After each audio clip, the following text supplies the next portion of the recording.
예배드리시는 성도님들은 하나님의 기쁨, 자랑, 하나님의 면류관인 줄로 믿습니다. 아멘. 죽음으로 끝나지 않은 인생 어떻게 살 것인가 라는 제목으로 하나님의 말씀을 전하려고 합니다. 김태환이 쓴 책문에 보면 조선의 과거 제도에 대한 내용이 있는데요. 고급 관료들이 대가의 마지막 단계인 전시의 시험 과목으로 왕이 보통 출제하는 그 시대의 문제, 당대 가장 심급한 문제를 낸다고 합니다. 그러면 그 시험에 응시하는 응시자들은 유교 경전을 기반으로 해서 역사의식과 정치 철학, 인문 교양을 총망라해서 그 질문의 해법을 제시하는 것으로 시험이 치러진다고 해요. 그래서 당시에 보았더니 세종은 법의 폐단을 고치는 방법은 무엇인가 라고 하는 문제를 냈고, 중종은 외교관은 어떤 자질을 갖추어야 하는가 라고 하는 질문을, 명종은 교육이 가야 할 길은 무엇인가 이런 질문을 했다고 합니다. 근데 광해군이 냈던 질문이 시험 문제가 지금 가장 시급한 나라 일은 무엇인가 라는 질문을 했다고 합니다. 그런데 그때 장원으로 급제한 임수경이라고 하는 사람이 답이 나라의 병은 왕 바로 당신에게 있습니다 라고 하는 취지의 해답을 제시했다고 합니다. 그러니 어떻겠습니까? 당연히 광해문은 대노하게 됐고 그의 이름을 삭제해라 라고 하는 삭제 파동이 일어났다고 합니다. 그런데 그 시험을 주관했던 시관인 우의정심 우수가 장원으로 급제한 사람을 삭제할 수 없습니다 라고 하면서 변론을 하게 되고, 그래서 좌의정 이항복과 같은 사람들이 마땅히 그는 장원 급제한 사람인 것을 얘기하고, 이 논쟁이 4개월간 일어나게 된 후 비로소 7월 광해군은 그의 신료들의 주청을 받아들였다라고 하는 내용을 보게 되었습니다. 지금 가장 시급한 나라 일이 무엇인가 라고 하는 질문에 그 해답이 문제의 원인이 왕 당신에게 있다라고 하는 임수경의 충고와 그 절개를 보게 됩니다. 자, 여러분, 지금 여러분 이 일부 예배 드리시는 여러분의 삶에 지금 가장 시급한 문제가 무엇입니까? 일부 예배 드리시는 여러분의 삶에, 여러분 자녀에게, 여러분 가정에 가장 시급하고 중요하고 우선적으로 해야 될 긴급한 문제가 무엇입니까? 한번 생각해 보세요. 오늘 이 예배에 나오신 여러분의 삶에, 내 삶에 너무너무 중요한 문제가 지금 내 앞에 닥쳐진 그 문제가 무엇입니까? 여러 가지가 있을 텐데요. 저는 오늘 죽음이라고 하는 주제로 말씀을 드리려고 합니다. 인생인 죽음으로 끝나지 않기 때문에, 그래서 오늘 제목이 죽음으로 끝나지 않은 인생 어떻게 살 것인가 라고 하는 것입니다. 자, 아이 사무엘이 자랐습니다.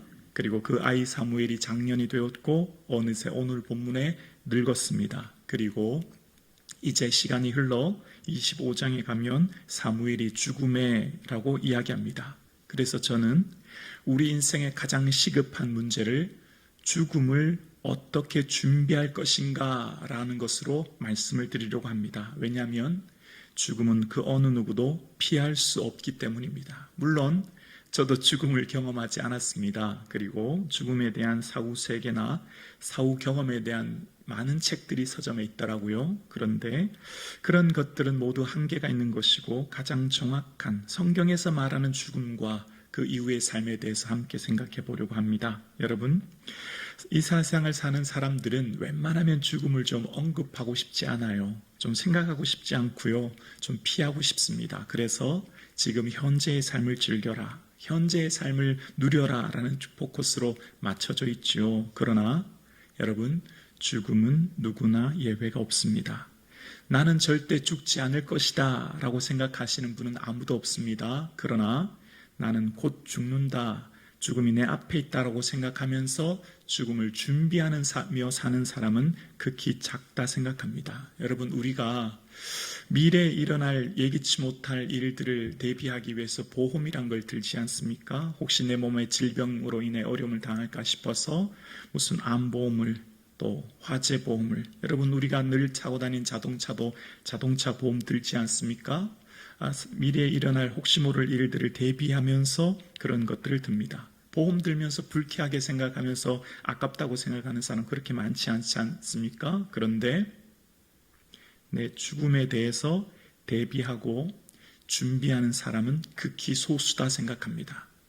죽음을, 내가 지금 닥친 죽음에 대해서 명확한데, 확실한데 우리는 그것을 회피하고 싶고 웬만하면 마주하고 싶지 않은 것이 우리의 본성이지요. 그러나 죽음은 반드시 닥쳐오는 것이고 잘 준비해야 됩니다. 어떻게 하는 게 죽음을 잘 준비하는 것일까요? 무슨 값비싼 좋은 상조회사를 드는 것일까요? 아니면 무슨 좋은 수의, 이렇게 자료를 봤더니 안동포라고 하는 거는 수의가 700만 원이 넘는다고 하면서 그러더라고요. 이렇게 준비해야 되는 것이 죽음을 준비하는 것일까요? 제가 예전에 교회를 섬길 때 보니까 어떤 성도님은 매달 꼬박꼬박 돈을 준비하시는데 연세 드신 권사님께 여쭤봤어요. 권사님 왜 그렇게 매달 적금을 하세요? 물었더니 1,000만 원은 모아놔야 내 자식들이 장례 치르는데 고생하지 않지, 이런 얘기 하시더라고요. 자, 그럼 이런 것들이 죽음을 잘 준비하는 것일까요? 엄밀하게 말하면 이것은 장례식을 준비하는 거지 않습니까? 그 당일날을 있어질 일들을 준비하는 거잖아요. 죽음의 준비란 무엇이겠습니까? 먼저 죽음은 끝이 아니란 걸 우리가 받아들여야 합니다. 여러분, 죽음은 끝이 아니죠. 성경에서 말하는 죽음은 새로운 시작입니다. 그러니까 죽음으로부터 우리의 삶에 새로운 시작이 있어진다고 하는 것, 이것을 기억하는 게 먼저 죽음의 준비입니다. 여러분, 오늘 사무엘에 대한 이야기는 신약 성경에 한 번 더 등장합니다. 신약 성경에 사무엘 이름이 한 번 등장하는 곳이 어디냐면 믿음의 장이라고 할 수 있는 히브리서 11장입니다. 히브리서 11장에 보면 믿음의 선배들에 대해 쭉 열거하거든요. 믿음으로라고 하면서 기드온, 바락, 삼손, 사무엘 선지자들의 일을 말하려면 시간이 부족하다라고 하면서 믿음은 문제를 해결했던 믿음을 제시합니다.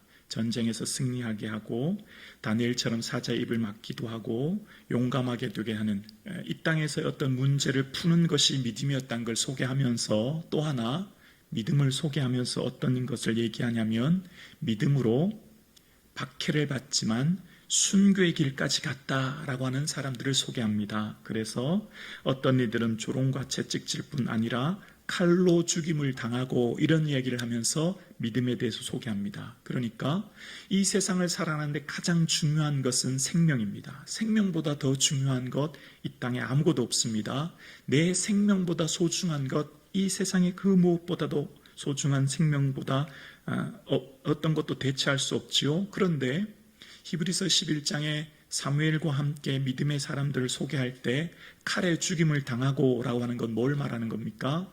죽음 이후의 세계를 믿었기 때문입니다. 죽음이 전부가 아니라 죽음 이후에 있는 하나님의 나라에 대한 소망이 있었기 때문에 비록 당시에 박해와 시련이 있었지만 순교의 길을 걸어갔음을 이야기하는 겁니다. 그러니까 기독교 복음의 핵심은 죽음 이후의 세계가 있음을 이야기하는 것이고, 그 죽음 이후의 세계에 대한 믿음, 하나님 나라, 그 천국에 대한 믿음이 우리가 이 땅을 살아가는 믿음의 기반이 되는 것이죠. 그래서 우리가 하나님 나라, 그러니까 영원한 세계가 있고 그 영원한 세계의 시작이 죽음 이로부터 있음을 우리가 믿는 것이 죽음을 준비하는 첫 번째 단계일 것입니다. 왜냐하면 끊임없이 성경은 우리가 살아가는 이 세상의 인생을 너희는 안개라고 말합니다. 안개와 같다라고 하지 않았어요. 우리는 잠시 있다 사라지는 안개일 뿐이라고 이야기합니다. 왜냐하면 영원한 하나님 나라가 있기 때문입니다. 이 땅에서의 삶이 잠깐이란 걸 끊임없이 이야기합니다. 그러니까 영원한 세계가 있다고 하는 것을 분명하게 믿고, 그리고 현재의 삶을 살 때에 우리 삶이 의미 있게 산다고 하는 것을 성경은 말하는 것입니다. 성경이 말하는 죽음 이후의 삶은 어떻게 될까요? 성경이 우리 죽음 이후의 삶에 대해서 분명하게 얘기하는데요. 그러면 사람이 죽으면 어떻게 될까요? 한번 죽는 것은 사람에게 정하신 것이요, 그 후에는 심판이 있으리니 라고 말씀합니다. 죽은 사람들은 반드시 심판이 있다는 것인데, 그럼 그 심판은 누구에게만 있는 것일까요? 죽음 이후에 모든 사람들이 다 심판을 받습니다. 흰 보좌 앞에서 내가 보니 죽은 자들이 큰 자나 작은 자나 그 보좌 앞에 서는데 라고 이야기합니다. 죽은 자들이라고 하는 것을 계속 반복해서 말하는 이유가 무엇입니까? 이 땅을 살아가는 모든 사람들 죽음 이후에 반드시 하나님 앞에 다 서게 된다는 겁니다.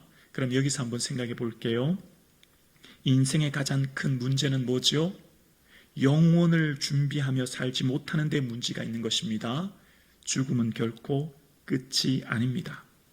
죽음이 끝이면 문제가 없습니다. 죽음이 끝이면 우리 인생에 죽고 내 인생이 사라진다면 어쩌면 우리 인생에 큰 문제가 없을 거예요. 그런데 진짜 문제는 죽어도 끝나지 않은 인생, 죽어서부터 비로소 살게 될 영원한 삶이 있다고 하는 것을 기억하는 것입니다. 그래서 우리가 이 세상을 살 때 너무 인생이 힘들면 스스로의 삶을 포기합니다. 그러나 그렇게 한다고 이 세상의 삶을 스스로 내 삶을 마감한다고 끝나지 않습니다. 그것이 더 큰 문제이지요. 그래서 이 땅을 살아가는 우리의 모든 삶은 죽음이라고 하는 것, 존재의 소멸이 아닙니다. 죽음이라고 하는 것으로 끝나지 않습니다. 오히려 새로운 시작이 기다리고 있는 것입니다. 설교 내용이 너무 딱딱하고 좀 무겁나요? 표정이 다들 좀 어두우신데 죄송합니다. 계속 말씀을 드릴게요. 성경에서 말하는 죽은 자들은 어떻게 됩니까?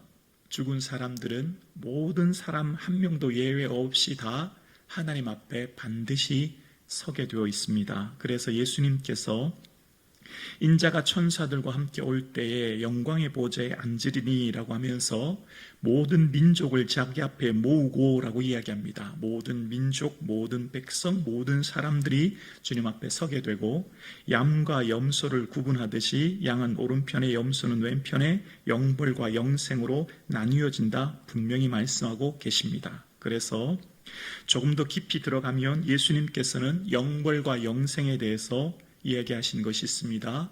천국과 지옥이 있음을 말씀하시는 겁니다. 그래서 예수님께서는 지옥에 대해서 말씀하실 때에 지옥 곧 꺼지지 않은 곳에 들어갈 것이다. 그리고 거기는 구더기도 죽지 않은 곳이다. 불로 소금치듯 한다 라고 하면서 아주 구체적으로 예수님이 직접 말씀하셨어요.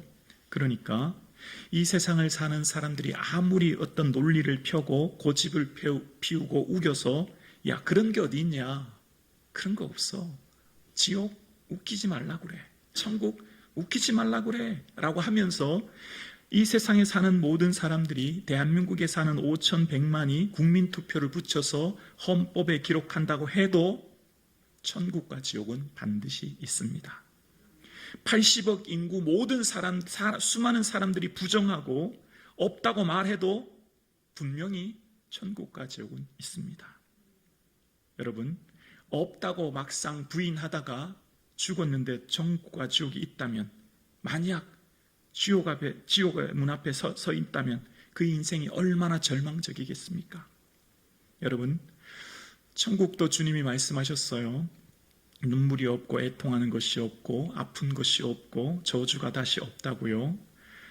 그러니까 천국이 얼마나 좋은가를 끊임없이 이야기하는 것입니다. 그런데 여기서 다시 한번 생각해 보면 천국은 단순히 좋은 것, 행복한 것, 기쁨이 넘치는 것을 말하기보다는 그곳에서의 진정한 가치는 예수님과 함께 있는 것에 의미가 있는 것입니다. 여러분, 죽어서는 엄밀하게 말하면 모든 사람들이 다 영원히 삽니다. 지옥에서 영원히 살 수도 있고요, 천국에서도 영원히 살 수 있는 것이죠. 그러니까 영생은 얼마나 오래 사느냐가 중요한 게 아니죠. 누구와 어디에서 사느냐가 훨씬 중요한 포커스의 문제인 거죠. 그러니까 영생이라고 하는 것은 예수님의 생명에 참여하여 예수님과 함께 그 영광 가운데 거하는 것이 진정한 영생의 삶을 사는 것이죠. 그래서 믿음은 관계입니다. 믿음은 주님과 나와의 관계로부터 시작되는 것이지요. 예수님과 이 세상을 살아간 우리의 모든 삶은 나의 삶의 주인 되신 예수님과 함께 동고동락하며 주의 기쁨이 될 일을 위해 매 순간 생각하며 살아가는 삶을 우리가 살아갑니다. 그래서 우리의 이 세상을 살아가는 모든 삶에 지금 당장 해결해야 될 가장 시급한 문제는 영생의 문제입니다. 이 문제는 죽음 이후에는 결코 바꿀 수가 없습니다. 지금 이 땅을 살아가는 동안만 기회가 주어지는 거예요. 죽은 사람들의 소원이 뭘까요? 죽은 사람들의 소원이 성경에 보면 등장하는데요. 부자와 거지 나사로에 대한 내용을 보면 부자가 불꽃 가운데 고통당할 때 소원을 말하지요. 내 형제가 5 있는데 이곳에 오지 않기를. 죽은 사람들의 소원은 내 가장 사랑하는 사람들이 이 지옥에 오지 않는 것일 것입니다. 그런데 주님께서는 죽은 이 부자는 거짓 나사로를 다시 살려보내서 그들에게 가서 좀 얘기 좀 해달라고 하지요. 그러나 주님은 그 땅에서는 선지자들이 있다고 이야기합니다. 죽은 자가 간다고 그들이 듣지 않을 것이라고 말하는 것이지요. 이 땅을 살아가는 우리의 삶의 영혼의 문제는 지금 이곳에서만 해결할 수 있는 것이고, 기회는 지금 이곳에서만 있는 것이고, 그 영원한 준비는 지금 해야만 가능한 것을 이야기하는 것입니다. 그래서 오늘 우리가 살아가는 우리의 삶의 가장 시급한 문제는 영혼의 삶을 지금 준비하는 것이고, 그것을 다시금 점검하는 것입니다. 너무너무 중요하기 때문에 이것을 다시 한번 점검해야 되는 겁니다. 나와 내 가족과 내 사랑하는 사람들의 믿음을 다시 한번 생각해 보아야 합니다.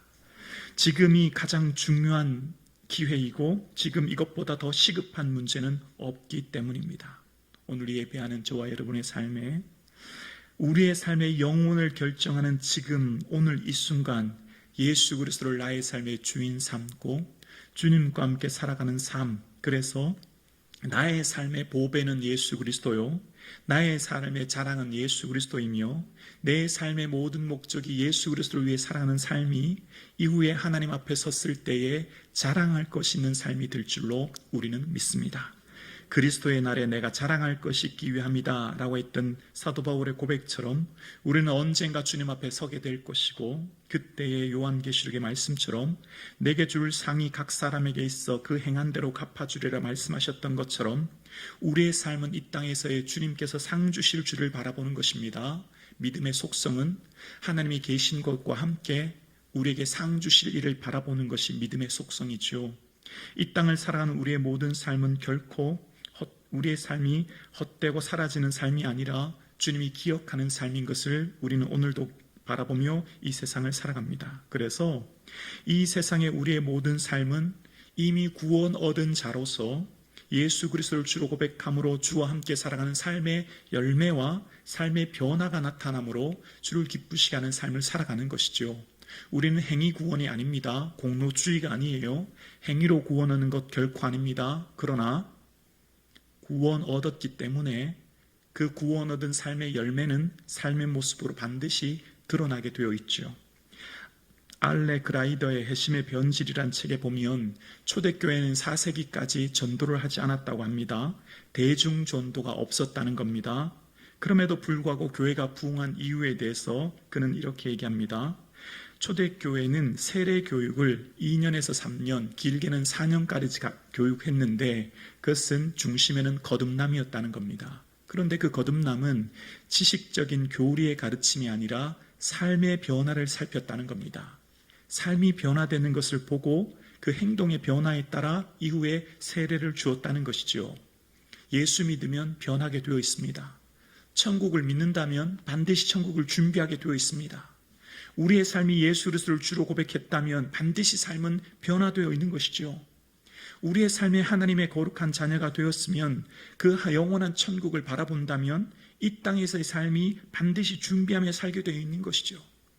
영원한 하나님 나라를 바라보고 소망하기에 이 땅의 모든 삶이 그 나라를 바라보며 오늘 현재를 살아가는 것이죠. 그래서 그 나라의 소망으로 이 땅의 삶을 견고히 세워가는 것이고 이 땅의 고난도 이겨내며 살아가는 것이죠.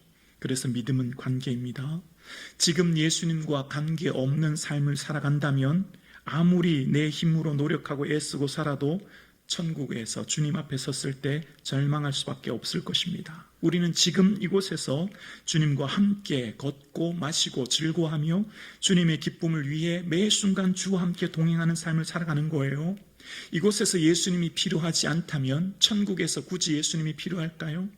이곳에서 주님이 기뻐하서 예배하고 찬양하고 경배하는 것이 즐겁지 않다면 천국에서의 삶이 기쁨이 될까요? 천국에서는 늘 주님을 경배하는 삶만 있을 테니까요.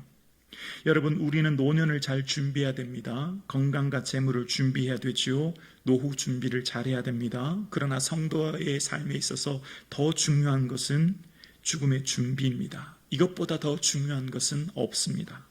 우리의 삶 가운데 죽음을 잘 준비하는 것, 지금 이곳에서 예수 그리스도와 함께 목공하시며 걷고 앉으며 주님을 생각하며 주와 함께 살아가는 동행의 삶, 어떻게 하면 주를 기쁘실까 생각하는 일상의 삶을 살아가는 것, 일상에서의 삶이 주와 함께 예배하며 찬양하는 삶을 살아가는 그 삶의 순간순간, 그래서 내 삶의 모든 삶의 중심을 하나님 나라와 그 예수 그리스도께 두고 살아가는 삶, 그래서 주어진 매 순간순간마다 곧 다시 오실 주님을 소망하며 사도 바울의 고백처럼 그의 천국에 들어가도록 구원하시리니 고백했던 것처럼 그 천국을 매 순간 사모하고 바라보고 준비하며 살아가는 일상의 삶을 살아다 보면 어느새 내 앞에 다가온 죽음도 두렵지 않을 것입니다.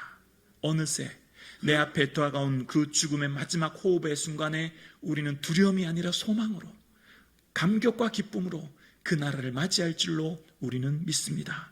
평생에 그토록 소망하고 바라보던 천국을 이제 내 앞에 마주했으니 그 감격과 그 은혜가 얼마나 클지를 생각해 봅니다. 오늘 함께 예배드리시는 사랑하는 성도님, 오늘 우리의 삶에 저 영원한 천국을 잊지는 않고 있나요? 오늘 우리는 저 영원한 천국을 오늘도 우리는 바라보고 소망하고 그 나라를 위해 준비하며 살고 있나요? 오늘 예배하는 저와 여러분, 우리는 우리의 삶에 영원한 삶이 곧 기다리고 있습니다. 그 영원한 삶, 주와 함께 누릴 그 영광의 나라를 바라보고 지금 이곳에서 내가 발디디고 있는 현실의 삶에 매 순간마다 예수 그리스도를 깊이 생각하며 주와 함께 동행하는 삶이 일상에서의 삶이 있어질 수 있기를 주님의 이름으로 축원합니다.